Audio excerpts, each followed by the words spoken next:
Magandang araw sa ating mga mahal na listeners. Handa na ba kayo sa isa na namang kwentong punong-puno ng kilig, tawanan at matinding amats ng pag-ibig? Bago tayo magsimula, itanong mo muna sa sarili mo, papayag ka bang maging peking asawa ng isang supladong billionaire na paboritong ayusin ang kilay niya kaysa pansinin ka, basta't kapalit nito ay 5 milyong piso? Ihanda ng inyong mga merienda at i-adjust ang volume dahil ngayong araw sasabak tayo sa pinakamagulo at pinakamasayang kontratang kasal ng taon. Ito ang kwento ni Samara at Rowan. Kailangan ko ng pera at kailangan mo ng asawa, kaya wag ka na maarte dyan at halikan mo na ako. Si Rowan Fontano ang pangarap ng bawat kababaihan, matangkad, mayaman, CEO ng kinikilalang cosmetics giant sa bansa at higit sa lahat, may perpektong kilay na po pwedeng makipagkompetensya sa kahit sinong supermodel. Ngunit sa kabila ng lahat ng to, may isang matinding chismis na nakakabit sa kanyang pangalan. Rumored gay daw siya. Dahil doon nagbigay ng ultimatum ang kanyang lola, ang magpakasal sa loob ng 1 buwan o mawawala sa kanya ang buong kumpanya. Sa kabilang dako, si Samara Castillo, isang palabang beauty queen at kilalang Amazona sa kanilang kanto. Wala siyang panahon sa pag-ibig dahil mas gusto pa niyang panooring matupok ang mundo kaysa mag-boyfriend. Ngunit nang mangailangan ng milyon-milyong piso para sa tuloy-tuloy na dialysis ng kanyang kapatid, handa siyang pasukin kahit ang pinakamagulong racket sa buhay niya. Ang kasunduan, isang kontrata, isang kontrobersyal na kasal, at 1 taong pagpapanggap bilang mag-asawa. Pero ano ang mangyayari kapag ang supladong billionaire na akala ng lahat ay walang interes sa babae at ang palabang bride na hindi nagpapatalo ay magsama sa iisang bubong? Uubra kaya ang kasungitan ng CEO sa lakas ng amats ng Amazona? Ang onling racket na ito ang magiging daan para sa isang totoong pag-ibig. Handa ka bang makialam sa pinakamagulo, pinakamaingay at pinakamaitim na kontrata ng kasal ng taon? Nakatanaw si Samara sa malaking glass window ng pribadong opisina sa pinakatuktok ng Fontano Cosmetics Tower. Mula sa ika-4 na palapag, kitang-kita ang nagliliwanag na inaw ng lungsod at ang walang katapusang daloy ng mga sasakyan sa ibaba. Ngunit sa kabila ng magandang tanawin, wala roon ang kanyang pag-iisip. Hawak niya ang sariling mga kamay na bahagyang nangangatog, hindi dahil sa takot o dahil sa lamig ng aircon, kung hindi sa matinding pagod, antok at bumabagabag na pag-aalala. Kinakailangan na lamang ay tumawag ang attending physician sa ospital.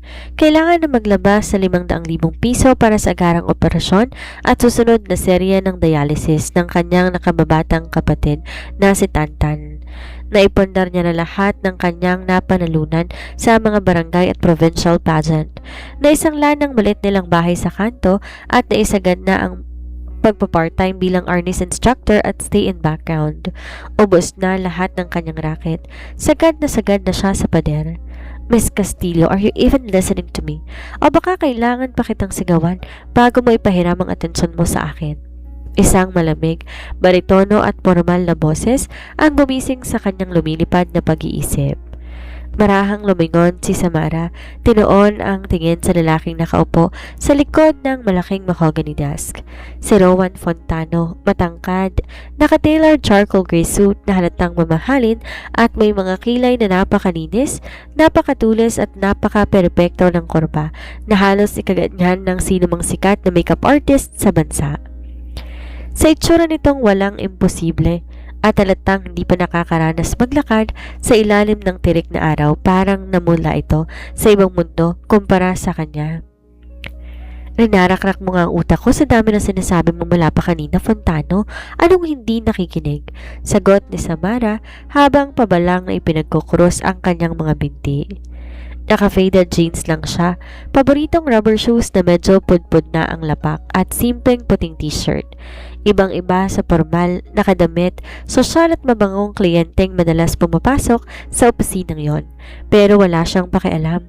Hindi siya nagpunta ron para makipagsabayan sa sosyalan. Nagpunta siya ron dahil sa isang kakaibang tawag mula sa sekretarya ng kumpanya.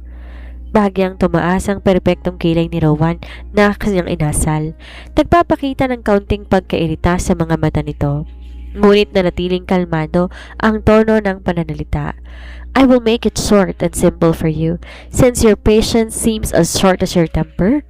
Panimula ni Rowan habang inaayos ang ilang papeles sa ibabaw ng kanyang mesa. 2 million pesos cash up front. Malilipat agad yon sa bank account mo ngayong gabi. Another 3 million pesos after a year of marriage.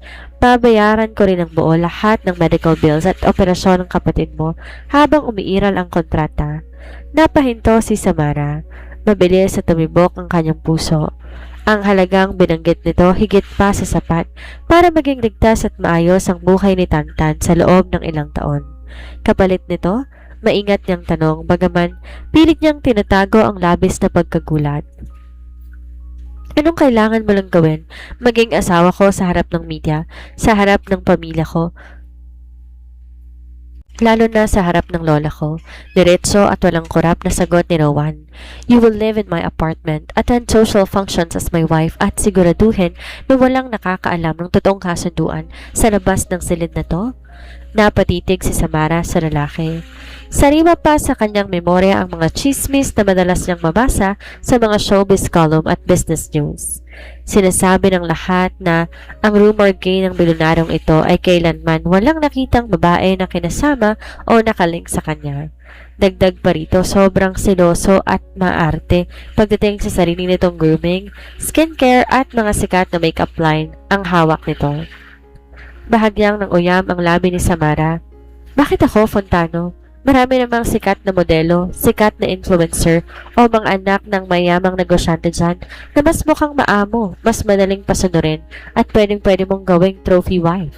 Tumingin si Rowan sa kanya ng diretsyo, tila sinusuri bawat anggulo ng kanyang mukha. Dahil kailangan ko ng taong kailanman ay hindi mai-inlove sa akin. At ayon sa masusing background check ng mga tao, wala kang boyfriend, wala kang interes sa pakikipag-date, at kilala ka bilang isang palabang Amazona na mas gustong makipag-away o makipagsuntukan kaysa makipag-romansa? Seryosong sagot ng CEO. Plus, my Lola loved your speech when you won Miss San Nicolas 2 years ago. She thinks you are authentic, grounded, and unfiltered. Naaasar siya sa mga plastic na babaeng pinapakilala sa akin ng pamilya ko. Huminga ng malalim si Samara. Pumasok sa kanyang isip ang imahe ni Tantan na nakahiga sa malamig na kama ng ospital. Nakakabit sa napakaraming tubo at machine. Naisip din niya ang mga resibong hindi pa nababayaran at ang banta ng ospital na ititigil ang gamot kung di sila makakapag-down payment bukas ng umaga. Wala na siyang ibang pinto na mabuksan. Wala na siyang ibang pagpipilian. Ito na ang pinakamalaking racket na inihain sa kanya ng tadhana. Ang maging pekeng asawa ng isang masungit at maarting bilyonaryo. Kinabit ni Samara ang kanyang matapang na tingin sa mga mata ni Rowan. Pinalakas ang loob, pinalitaw ang kanyang tunay na amats bilang Amazona. Fine. Deals are deals, Fontano. Kailan ang kasal?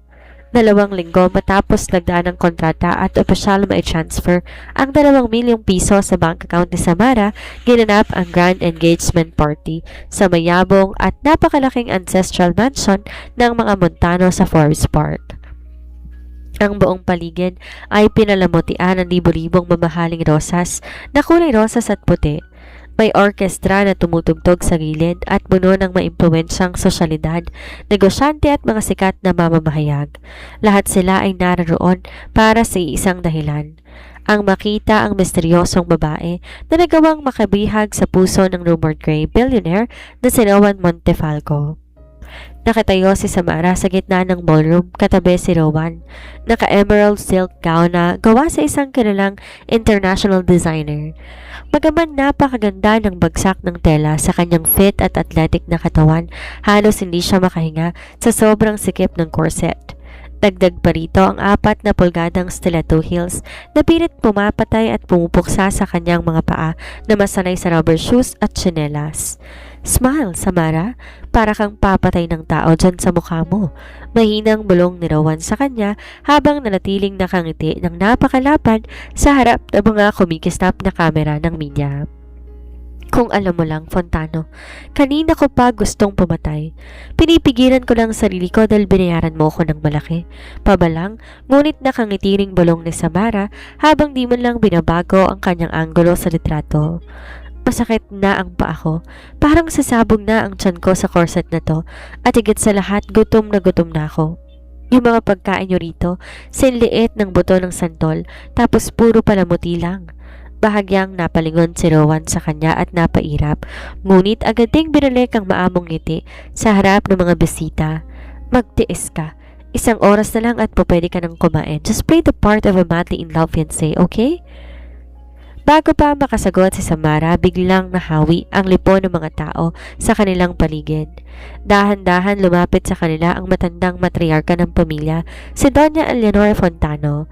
Nakasando man to ng eleganteng terno at may hawak na mamahaling cane na gawa sa mahogany, ang mga mata nito ay nanatiling matalas, tila nakakabasa ng anumang lihim.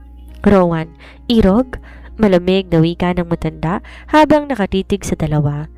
Napakaraming chismis ang naglilitawan sa mga business news at mga kapwa natin board of directors. Sinabi nilang pilit at mabilisan lang daw ang kasal na to, na ginagawa mo lang daw to para maibigay ko sa iyo ang kompletong kontrol sa mga shares ng kumpanya bago mag-end of the quarter. Nanigas ang balikat ni Rowan sa tabi ni Samara. Naramdaman ni Samara ang biglang pagbabago ng tensyon sa katawan ng lalaki. Kumislap ang mga mata ng matanda habang nakatingin kay Samara. Patunayan ninyong mali ang sinasabi ng buong mundo. Kung talagang nagmamahalan kayo, hindi ito isang palabas lamang. Halikan mo ang fiancé mo ngayon din sa harap ng lahat ng bisita at ng media. Natahimik ang buong paligid. Ang mga photographer agad na inihanda ang kanilang mga kamera. Nagkatinginan si Rowan at Samara. Sa kabila ng pagiging suplado at kontrolado ni Rowan, nakita ni Samara ang kaunting panginginig sa mata ng lalaki at ang bahagyang panginginig ng mga labi nito. Natataranta ang perpektong CEO. Aha, natatakot palang maarte at supladong to sa harap ng lola niya, ha? Naisip ni Samara. Naalala ni Samara ang 2 milyong piso na nakapagpaligtas sa kapatid niya at ang natitira pang 3 milyon na naghihintay pagkatapos ng 1 taon. Hindi niya hahayaang masira ang racket na to dahil lang sa kaunting panginginig ng bilyonaryong ito. Bago pa makapag-isip o makakilos si Rowan, mabilis pinalitaw ni Samara ang kanyang pagiging Amazona. Hinawakan niya ng marahas at mahigpit ang lapel ng mamahaling tuxedo suit ni Rowan at inilapit ang mukha nito sa kanya. Kailangan ko ng pera. Kailangan mo ng asawa. Kahit huwag ka nang maarte dyan at halikan mo na ako. Mabilis at pabulong na banta ni Samara sa tenga ng lalaki. At bago pa man makapagsalita o makapalag ang CEO, niyukyok ni Samara ang kanyang muka at marahas, ngunit taimtim, inangke ng mga labi ni Rowan sa harap ng daan-daang bisita. Nagwala ang mga flashes ng kamera, narinig ang sama-samang paghinga ng malalim ng mga sosyaldad at palakpakan ng pamilya. Sa gitna ng maingay na silid, naramdaman ni Samara ang panlalambot ng mga labi ni Rowan. Ang amoy ng citrus at cedarwood perfume nito at ang bahagyang pagtugon ng lalaki sa halik na yon. Isang halik na nagpalabas sa kanila mula sa isang peking kasunduan patungo sa isang magulong simula. Mabilis na naging viral sa buong bansa at sa mga pangunahing showbiz portals ang litrato ng kanilang kontrobersyal na halik. Tinawag silang The Amazon and the Groom ng mga chismis na pahayag at trended sa social media sa loob ng 3 magkakasunod na araw. Pagkatapos na isang mabilis ngunit eleganteng civil wedding na ginanap sa isang pribadong venue, agad na lumipat si Samara sa napakalawak at ultramodernong penthouse apartment ni Rowan sa Bonifacio Global City. Ang akala ni Samara magiging madali at tahimik na ang buhay may asawa niya sa ilalim ng kontrata, ngunit doon naman siya lubos na nagkamali. Ang tirahan ni Rowan ay parang isang minimalist museum. Lahat ng gamit kulay puti, abo o semento, walang anumang kalat at napakalinis na halos pwede ka nang kumain direkta mula sa sahig. Anong ginagawa ng putikang sapatos mo sa gitna ng hallway, Samara? Isang malamig at halatang iritableng boses ang umalingaw-ngaw habang nakatayo si Rowan sa pinto ng sala. Nakasuot ito ng gintong apron sa ibabaw ng kanyang pambahay na silk polo. May sinusuot na latex gloves at may hawak na bote ng disinfecting spray sa kanang kamay. Lumabas si Samara mula sa kusina habang kumakain ng isang malaking slice ng pepper-loaded pizza na in-order niya sa labas. Naka-oversized t-shirt lang siya at shorts habang nakapaa. Inalis ko kasi masakit na sa paa, Fontano. Bakit? Ikamamatay mo ba kapag natapakan mo ang sapatos ko? Hindi naman yan sasabog. Pamalang na sagot ni Samara sabay kagat sa pizza. Nangatog ang perpektong kilay ni Rowan sa matinding inis. I am a germaphobe and a perfectionist. Samara, sa bahay na to, may tamang lugar at anggulo lahat ng bagay. At kahit kumakain ka ng pizza sa sala, baka magkamantsa o magkasebo ang custom-made white Italian leather sofa ko. Alam mo bang kung magkanong import tax niyan? Napairap si Samara. Nilagay ang freehand sa kanyang bewang at dahan-dahang lumapit sa bilyonaryo. Pwes, masanay ka na, Fontano. Dahil sa loob ng isang buong taon, titira dito sa napakaganda mong museo ang isang taong hindi sanay sa maarte, seloso at pinumong patakaran. Hindi ako sa Cinderella na po pwede mong utus-utusan para maglinis ng bawat alikabok mo. Lumapit si Rowan sa kanya upang subukan na kunin ang kahon ng pizza. At sa unang pagkakataon, sa ilalim ng maliwanag na ilaw ng penthouse, naramdaman ni Samara kung gaano katangkad at kalapad ang dibdib ng lalaki kapag sobrang lapit nito. Naamoy din niya ang napakabangong samyo ng citrus, cedarwood at amoy mabangong sabon na natural na kumakapit sa balat ni Rowan. Hindi ako maarte, sadyang dugyot at walang disiplina ka lang. Panunukso ni Rowan habang nakatitig ng diretso sa mga mata at labi ni Samara. Bago pa makapanakit si Samara gamit ang kanyang earnest moves, biglang kumuha si Rowan ng malinis na alcohol-infused wet tissue mula sa kanyang bulsa. Sa kabala ng kanyang pagiging masungit, marahang nilapit ni Rowan ang kanyang kamay, dahan-dahang pinunasan ang gilid ng labi ni Samara na may konting mancha ng tomato sauce at keso. Napatigil si Samara, nabilaukan ng sarili niyang laway. Ang malamig at malambot na kamay ni Rowan sandaling dumampi sa kanyang pisngi. Nakita ang mahahabang pilikmata ng lalaki at walang kapintas-pintas itong balat. Naramdaman ni Samara ang bigla at mabilis na pagtibok ng kanyang puso. Isang uri ng kaba na kailanman ay hindi niya naramdaman kahit pa sa harap ng mga pinakamalakas niyang kalaban sa Arnis tournament. Kinurap ni Rowan ang kanyang mga mata, tila nagising din sa biglaang katahimikan sa pagitan nilang dalawa. Mabilis niyang binaba ang kanyang kamay at tumikim. Don't look at me like that, Amazona, bulong ni Rowan habang nag-iwas ng tingin at pilit binabalik ang formal niyang mukha. Ninisin mo yung kalat mo bago ko i-charge sa 3 milyon mo ang linis ng sofa. Talikod ni Rowan patungong kwarto. Naiwan si Samara sa gitna ng sala, hawak ang kanyang pizza, habang ang kabilang kamay dahan-dahang humawak sa pisnging hinaplos ng bilyonaryo. Sa paglipas ng mga linggo, dahan-dahan, nasasanay ang dalawa sa kakaibang ritmo ng kanilang buhay sa iisang bubong. Sa kabila ng araw-araw na asaran at palitan ng pabalang na salita, unti-unti, natuklasan ni Samara ang tunay na pagkatao ng kanyang peking asawa. Nalaman niyang ang sinasabing pagka-gay o kawalan na interes ni Rowan sa kababaihan ay isang malaking maling akala lamang ng mga tsismosa at media. Ang totoo, sobrang nakatutok lang to sa trabaho sa cosmetics company kaya't wala nang panahon para sa pakikipag-date. Higit pa rito, natuklasan din ni Samara na may lihim na advokasya si Rowan, isang hindi na ibabalitang foundation na personal nitong tinutustusan para sa libreng gamot at gamutan ng mga batang may malalang skin diseases at burns. Sa kabila ng pagiging suplado at maarte sa linis, may napakalambot at mapagkalingang puso ang bilyonaryo.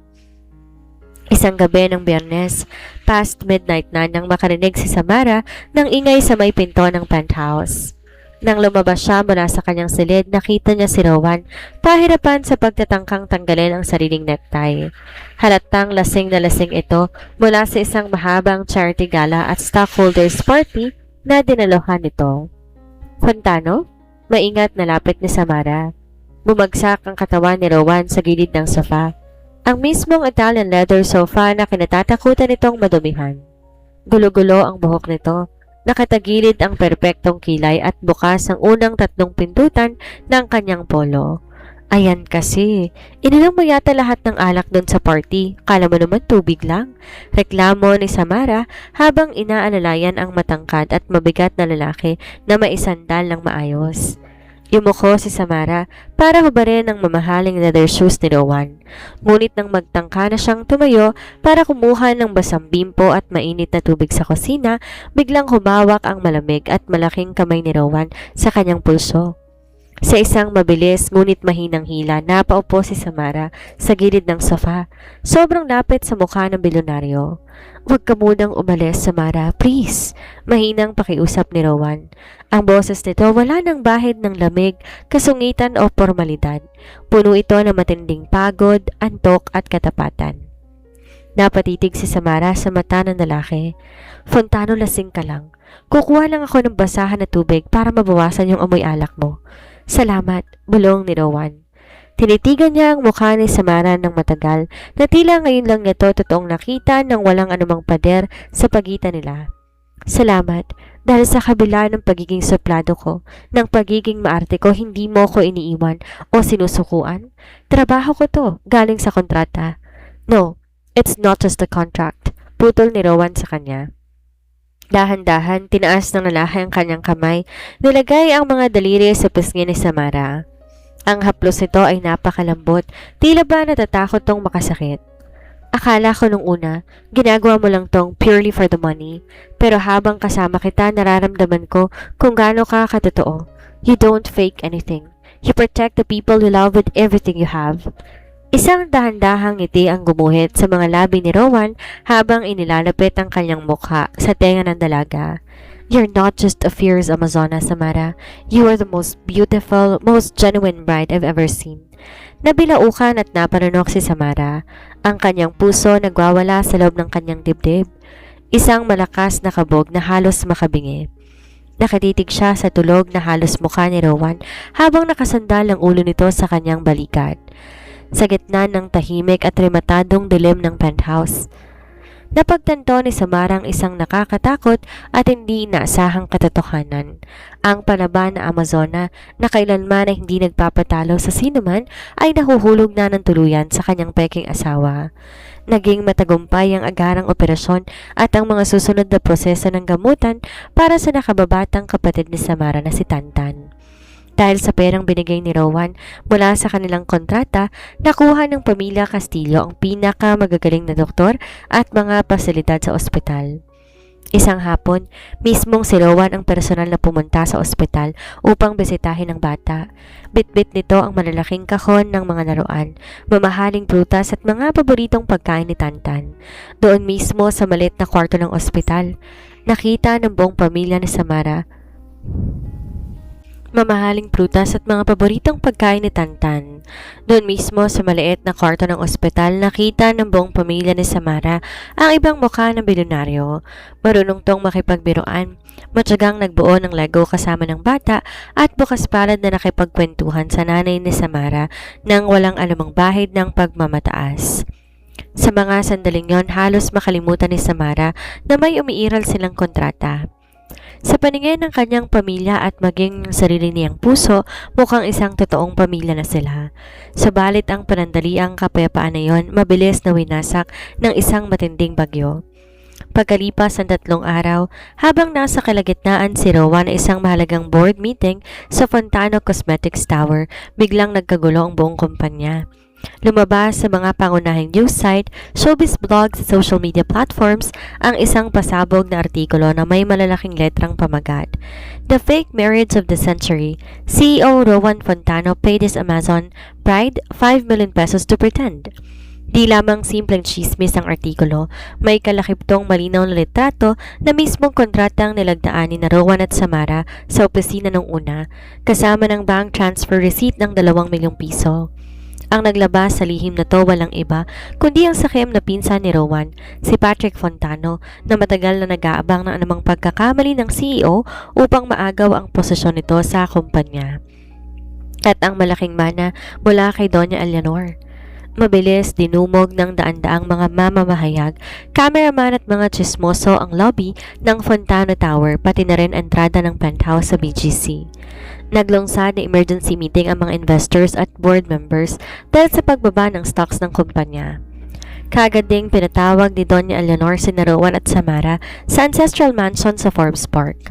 Sa loob ng napakalaking boardroom ng mansyon, napapalibutan sila ng buong pamilya Fontano at mga abogado ng kumpanya. Nakatayo si Rowan at Samara sa gitna habang si Doña Eleanor ay nakaupo sa dulo ng mahabang lamesa. Hawak ang kanyang cane at may matinding galit sa kanyang mga mata. "Is this true, Rowan?" Malamig at nanginginig sa galit na tanong ng matanda habang inihahagis ang nakaprint na kopya ng kontrata. "Niloko ninyo ako? Niloko ninyo ang buong pamilya at ang kumpanya para lang sa mana at para sa pansarili mong kapakinabangan?" Napatungo si Rowan. Halatang halata ang matinding pagkagimbal at pag-aalala sa mukha ng CEO. "Lola, let me explain. Ginawa ko yun dahil ako ang may kasalanan?" Isang malakas na sigaw ang pumutol sa pagsasalita ni Rowan. Mabilis sumakbang si Samara bago pa makapagsalita ang kanyang peking asawa. Kinabit niya ang matapang na tingin sa matandang matriarka. Ako ang lumapit sa kanya. Ako ang nangailangan ng milyon-milyong piso para sa operasyon ng kapatid ko dahil mamamatay na siya. Pabalang at buong tapang na pahayag ni Samara habang pilit tinatago ang panginginig ng kanyang boses. Pilit ko siyang ginipit at ginamit ang pagkakataon para pumirma siya sa kontratang yan. Huwag ninyong sisisihin si Rowan. Ginawa lang niya yon para protektahan ang kumpanya ninyo para hindi kayo ma-stress. Ako ang masamang tao rito, kaya't sa akin yung ibuhos ang galit ninyo? Napapatitig si Rowan kay Samara nang may matinding pagkagulat, sakit at pagkaawa. Alam ni Rowan na sa ginawang niyon ni Samara, ginawa ng dalaga ang sariling kontrabida sa mata ng buong mundo at ng pamilya Montano. Para lamang maprotektahan ang kanyang pangalan at ang pangarap nito sa kumpanya. Dahil sa matinding skandalo at sa walang humpay na pag-uusisa ng media, naging impyerno ang buhay sa paligid ng penthouse. Bawat galaw ni Samara nakatutok sa ilalim ng miskropyo ng publiko. Alam niya, kapag nanatili pa siya sa tabi ni Rowan, patuloy na babagsak ang imahe ng bilyonaryo at posibleng tuluyan tong matanggalan ng karapatan sa Fontano Cosmetics. Kaya, habang nasa isang pambihirang emergency meeting si Rowan, kasama ng mga abogado at board members, gumawa ng desisyon si Samara.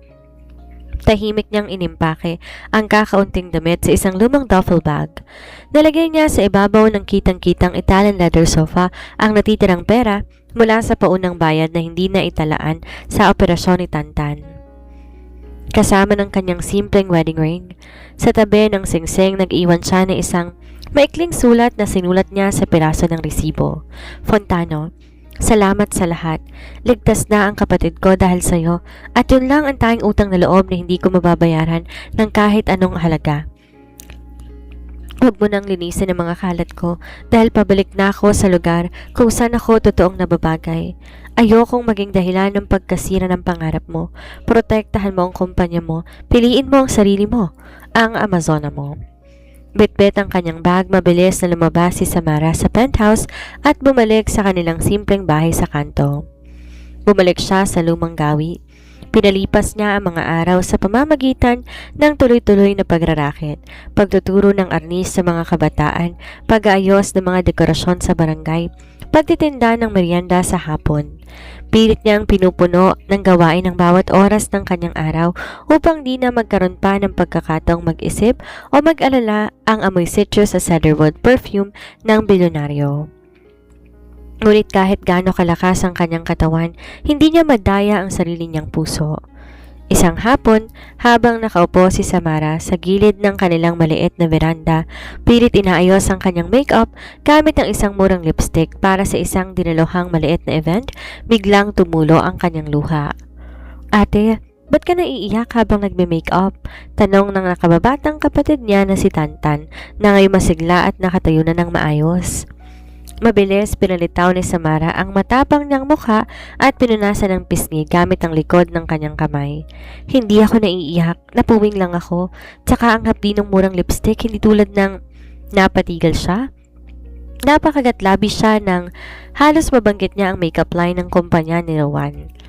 Tumingin sa kanya si Tanta ng may malalim na pag-unawa. Miss mo na si Kuya Rowan, no? Tantan, tigilan mo nga ako. Sinasabi sa akin ni Kuya Rowan nung nasa ospital ako. Putol ang bata sa kanya. Nung tulog ka raw sa upuan dahil sa pagod, sinabi niya sa akin na mahal ka daw niya. Natatakot lang daw siyang sabihin sa'yo kasi baka barahin mo lang siya o kaya sapakin mo siya ng arnie stick. Napatulala si Samara sa kanyang kapatid. Bago pa siya makapagsalita o makapagtanong pa, biglang niyanig ng buong kanto ang sunod-sunod na bosina at ang matinding ingay ng mamahaling sasakyan na papasok sa kanilang makipot at maalikabok na eskinita. Nagkagulo ang mga kapitbahay, tambay at mga tsismosa sa kalsada. Nang sumungaw si Samara sa bintana, pinalibutan ng 5 makintab at itim na luxury SUV ang tapat ng kanilang maliit na bahay. At mula sa pinto ng gitnang sasakyan, bumaba ang isang matangkad na lalaki. Naka-tailored suit ito, may perpekto at napakalinis ding kilay. May bitbit na napakalaking bouquet ng mga puting rosas at sa kabilang kamay, may hawak tong isang kulay pulang megaphone. Samara Castillo. Isang malakas, baritono at mabalasik na boses ang umalingaw sa buong kanto gamit ang kulay pulang megaphone. Naglabasan lahat ng kapitbahay, mga tambay sa sari-sari store at maging ang mga tsismosa na naglalaba sa kalsada. Mabilis nagtipon-tipon ang mga tao sa paligid ng isang mamahaling luxury SUV na nakaparada sa makipot at maalikabok na kalsada. Napatayo si Samara mula sa kanyang upuan sa veranda. Mabilis siyang bumaba sa hagdan at patakbong lumabas sa kanyang gate upang harapin ang lalaki. Fontano, nababaliw ka na ba? Galit na takang sigaw ni Samara habang mabilis na lumalapit sa kanya. Bakit ka nandito sa kanto namin? At bakit may dala ka pang megaphone at napakaraming kotse? Nasisiraan ka na ba ng ulo?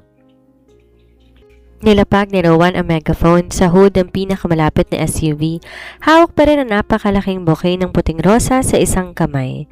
Direktang tumitig ang bilyonaryo sa mga mata ni Samara.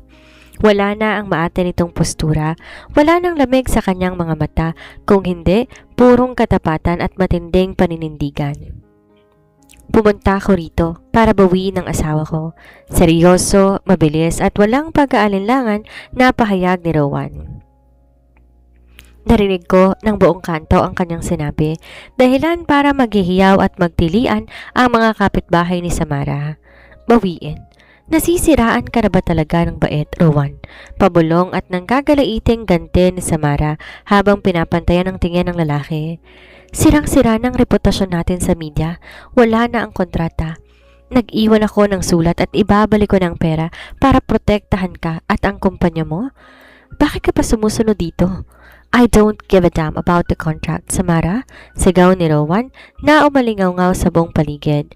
Dahilan para patahimikin ang maingay na madla. At lalong wala akong pakialam sa kumpanya. I officially resigned from Fontana Cosmetics yesterday. I gave up my position, my shares, and my everything to my cousin Patrick. Napatulala si Samara. Napabitiw siya sa kanyang mga daliri. Bakit mo ginawa yun? Nababaliw ka na ba? Yun ang pangarap mo. Yun ang tinayo ng pamilya mo sa loob na napakaraming taon. Lumapit si Rowan na ilang hakbang.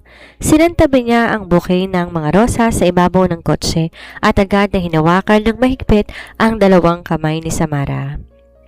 Hindi niya pinansin ang maalikabok na sapatos ng dalaga o ang maiingay na taong nakapaligid sa kanila.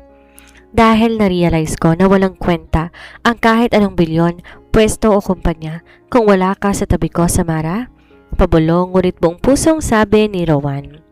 Nang bumalik ako sa penthouse at nakita ko yung maayos na sofa, yung walang kalat na sala at yung sulat mo, doon ko nalaman na hindi yung mga kalat mo ang ayaw ko. Ang ayaw ko pala ay yung katahimikan nung wala ka roon. You made my life dull, boring, and robotic feel. It feels so alive. Nagsimulang mangilid ang mga luha sa mga mata ni Samara. Pero sirang-sira na ako sa pamilya ko, Rowan. Ako ang ginawa mong dahilan ng lahat. Si Lola mismo ang nagpaalis sa akin sa mansyon kahapon. Nakangiti ang biro ni Rowan habang marahang pinupunasan ang luhang pumatak sa pisngi ng dalaga. Sinabi niya sa akin na kung di ko raw ipaglalaban ang babaeng naglakas na loob na kumuha ng lahat ng sisi sa akin para protektahan ako, hindi raw ako ang totoong lalaki at hindi daw ako nararapat maging apo ng mga Fontano. She gave us her full blessing. Samara, huminga na malalim si Rowan, bumaba ang kanyang boses at tumuhod sa isang tuhod sa gitna ng maalikabok na kalsada ng barangay. Naghiyawan muli ang mga tao sa paligid. Samara Castillo, I don't want a fake bride anymore. I want you to be my real wife, my real partner, my real Amazona. Will you marry me for real this time? Di na nakapagsalita si Samara. Mabilis siyang yumuko. Pinalitaw ang kanyang amat at dinaluhong ng yakap ang bilyonaryo sa gitna ng kalsada.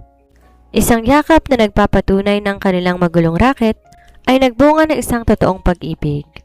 Isang taon ang mabilis tumipas matapos ang naganap na kontrobersyal ngunit romantikong tapatan sa gitna ng maalikabok na kalsada ng barangay.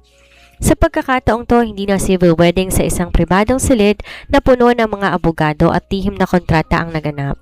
Isang maganda, bukas at napakasayang garden wedding sa ibabaw ng isang burol sa Tagaytay ang inihanda.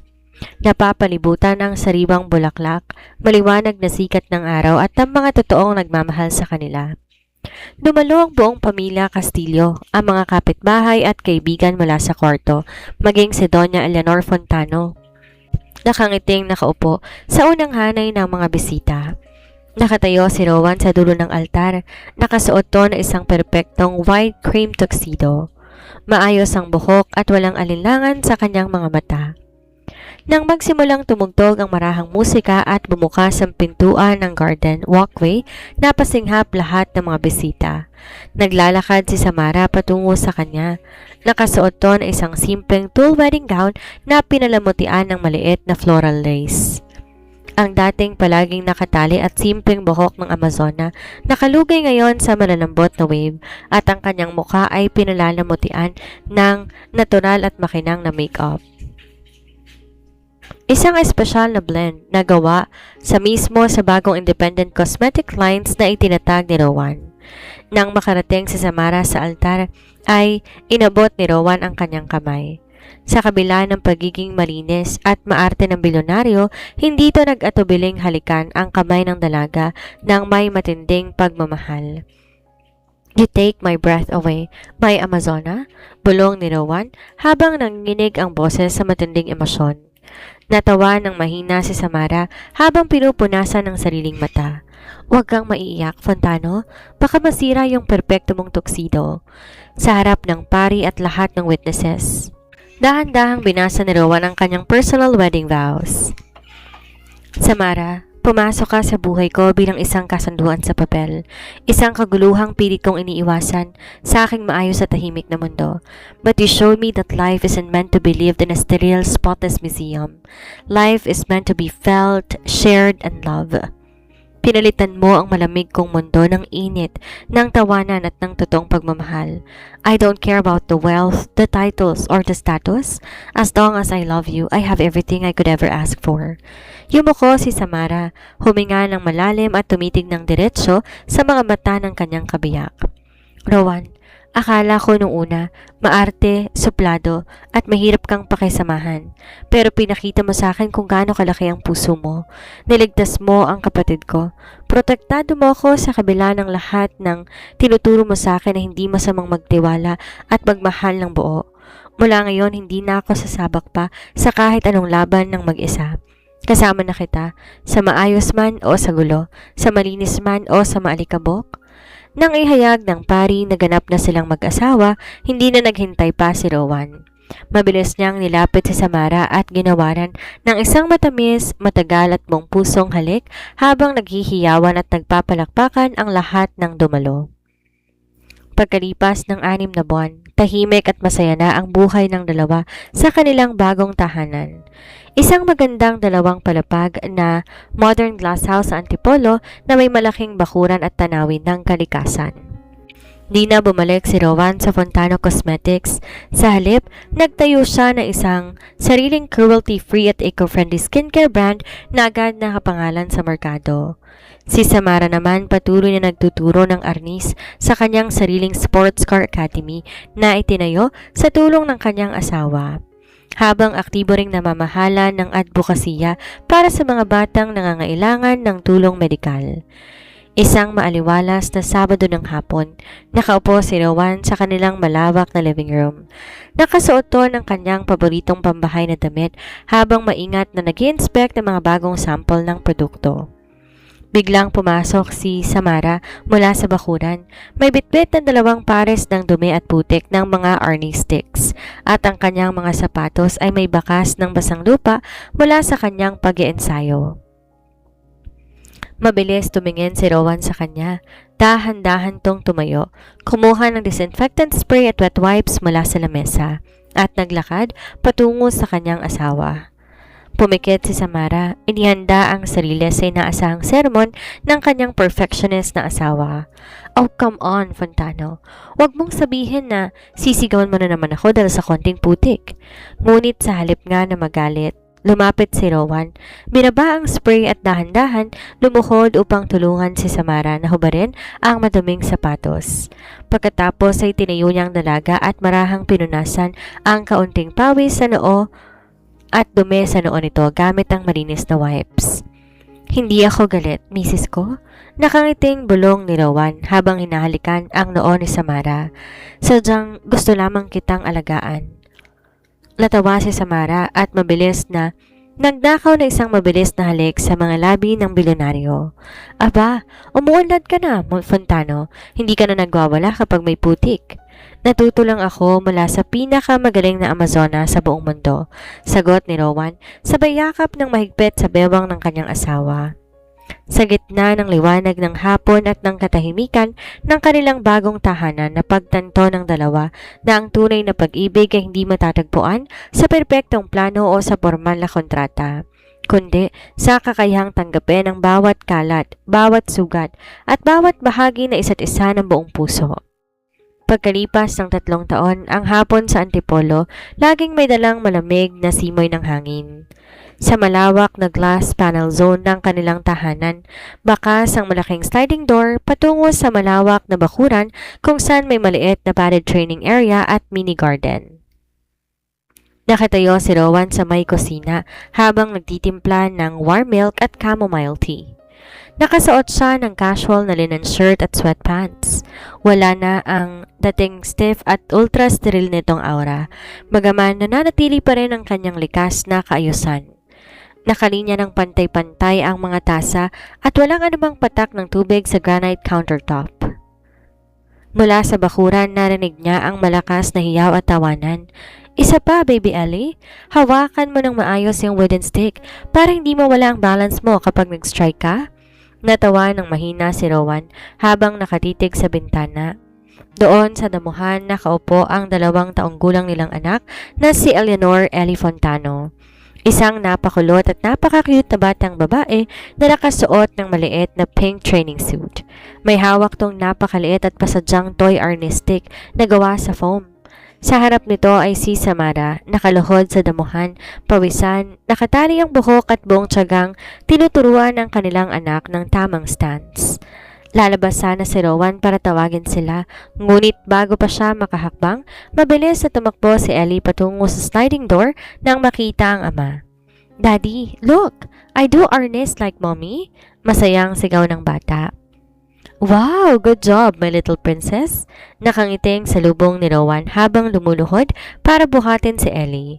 Ngunit bago pa man mailagay ni Rowan ang bata sa kanyang bisig, nakita niyang ang maliliit na kamay at paa ni Ellie ay puno ng basang lupa at berdeng mansa mula sa damuhan. Dumikit agad ang putik sa kanyang malinis at puting linen shirt. Natigil si Samara sa pintuan.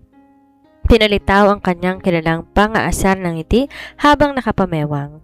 O Fontano, ang damit mo. Namantsahan na naman ng putik. Huwag mong sabihin na magwawala ka at mag-i-spray 3 bote ng alcohol dyan. Tumingin si Rowan sa mantsa ng kanyang t-shirt. Pagkatapos ay sa maalikabok na pisngin ng kanyang anak at pabalik sa kanyang asawang nakatayo sa pinto. Ang babaeng dating pumasok sa buhay niya bilang isang pekeng kasunduan sa papel, ngunit ngayon ay buong mundo na niya. Dahan-dahan ngumiti si Rowan. Nilapit niya si Ellie at hinalikan ng maalikabok nitong pisngi bago tumingin ng diretsyo sa mga mata ni Samara. Let the mud stay, Samara. Pabulong at malambing na sabi ni Rowan. Na-realize ko lang, the dirt and the mess are the best parts of this home. Dahil ibig sabihin nun, totoong masaya ang pamilya natin. Lumapit si Samara sa kanila. Pinalibutan ng kanyang mga bisig ang bewang ni Rowan at isinandal ang kanyang ulo sa dibdib ng lalaki habang hawak-hawak ang kanilang anak. Mula sa isang kontratang puno ng mga utos at bayaran, binuo nilang isang buhay na walang anumang pagkukunwari. Wala nang mga patakarang kakailanganin sundin, wala nang mga lihim na kailangan itago. Isang simpleng kwento lamang ng isang Amazona at kanyang bilyonaryo na natutong magmahal sa gitna ng bawat kalat ng buhay. At dito nagtatapos ang kwento ng ating paboritong Amazona at ng kanyang bilyonaryo. Mula sa isang peking kasunduan at kontratang nakasulat sa papel. Pinatunayan ni Samara at Rowan na ang totoong pag-ibig ay hindi matatagpuan sa isang perpekto at walang kapintas-pintasang mundo, kundi sa kakayahang tanggapin ang bawat kalat, bawat sugat at bawat pagkukulang ng isa't isa. Maraming salamat sa inyong walang sawang pagsubaybay, pag-like at pagsubaybay sa bawat kabanata ng kanilang kwento. Kung nagustuhan nyo ang kwentong to, huwag kalimutang i-like ang video ito, mag-subscribe sa ating channel at i-hit ang notification bell para lagi kayong updated sa ating mga susunod pang nakakakilig, nakakatawa at nakakaantig pusong mga kwento. Anong parte ng kwento ni Samara at Rowan ang pinaka nakapagpakilig sa inyo? Ibahagi ninyo ang inyong mga saloobin sa comment section sa ibaba. Hanggang sa muling kwentuhan, mga ka-listeners, ito ang inyong narrator, nagpapaalala na sa pag-ibig, minsan ang pinakamagulong kwento pa ang nagdadala sa pinakamagandang wakas. Kita-kits tayo sa susunod na kwento. Paalam!